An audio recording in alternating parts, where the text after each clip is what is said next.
A história inspiradora que vamos recordar é a do jovem rei Salomão e a construção do Templo do Senhor, relatada nas Escrituras em 1 Reis 6-8. Era um tempo de paz em Israel depois de anos de guerras e batalhas conduzidas por Davi, o pai de Salomão.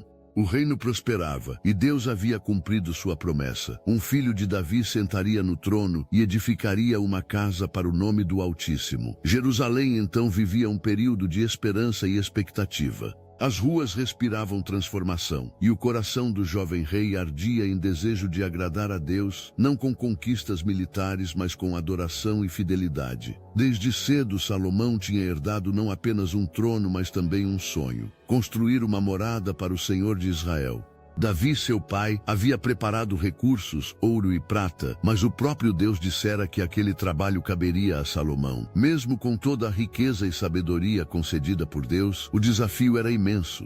O templo não deveria ser apenas uma construção suntuosa, mas uma expressão viva da presença divina entre o povo. Era preciso realizar algo santo, digno e ao mesmo tempo lidar com as limitações humanas. Tempo, materiais e corações que por vezes vacilavam. Um dia, ao nascer do sol, Salomão se recolheu na varanda do palácio e olhou os montes que cercavam Jerusalém.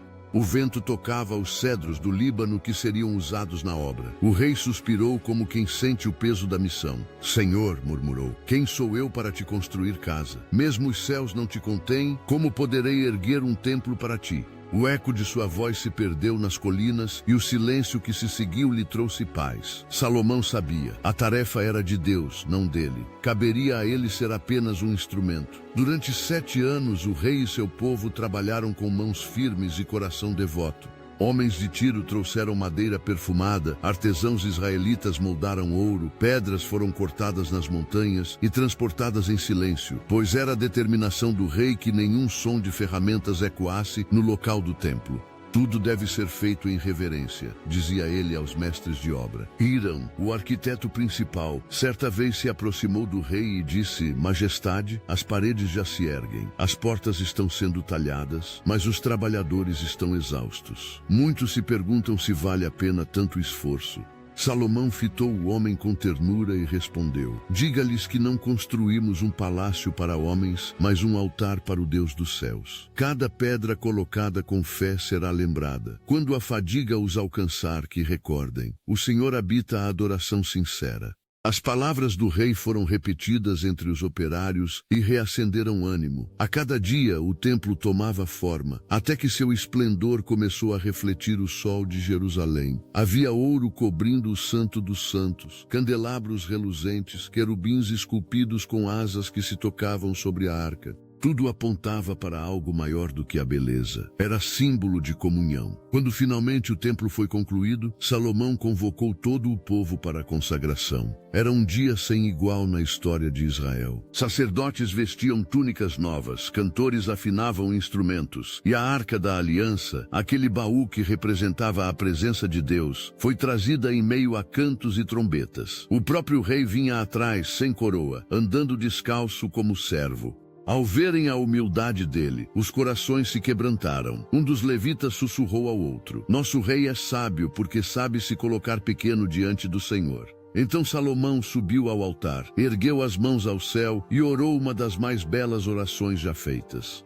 Ele não pediu riquezas nem guerras vencidas. Implorou apenas que Deus ouvisse o povo, sempre que viesse orar naquele lugar, seja em tempos de perda, de seca ou de guerra. As palavras dele ecoaram entre as colunas douradas. Que os olhos de Deus estejam dia e noite sobre este templo, o lugar de sua habitação. Era a essência da fé, não a segurança do ouro, mas a certeza da presença divina. Enquanto o rei ainda orava, algo inimaginável aconteceu. Uma nuvem cobriu o interior do templo. Os sacerdotes não podiam mais permanecer de pé. Tamanha era a glória que enchia o ambiente. O povo se ajoelhou tomado de espanto e reverência. Crianças apontavam para o céu, mulheres choravam, guerreiros baixavam as armas. A presença do Senhor havia descido sobre o templo de pedra, como outrora habitara na tenda de Moisés. O Eterno escolhia novamente estar entre os mortais. Depois da cerimônia, houve dias de celebração. Milhares de ofertas foram apresentadas, mas o maior sacrifício era invisível, o coração contrito do povo. À noite, depois que todos se dispersaram, Salomão ficou sozinho diante das portas recém-ungidas. O cheiro da madeira nova misturava-se à brisa do orvalho. Ele se ajoelhou e permaneceu assim por horas, até que ouviu em seu espírito um sussurro que não vinha de nenhum homem. Ouvi tua oração, santifiquei este templo, e meu nome estará aqui para sempre.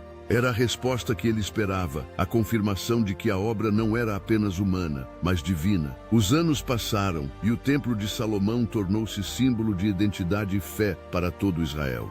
Ali peregrinos subiam para buscar perdão, reis oravam antes das batalhas e sacerdotes ensinavam os mandamentos. Entretanto, os séculos revelariam que a vontade de Deus nunca se limita a paredes ou altares. O templo era um sinal do verdadeiro desejo do Senhor, habitar entre e dentro do seu povo. Mais tarde, profetas lembrariam isso, e Jesus, séculos depois, revelaria o cumprimento supremo dessa promessa. A história do templo nos ensina que fé verdadeira não se mede pela grandeza do que construímos, mas pela pureza da intenção e humildade do coração. Salomão tinha recursos ilimitados, mas sua força estava na reverência. Ele começou e terminou ajoelhado.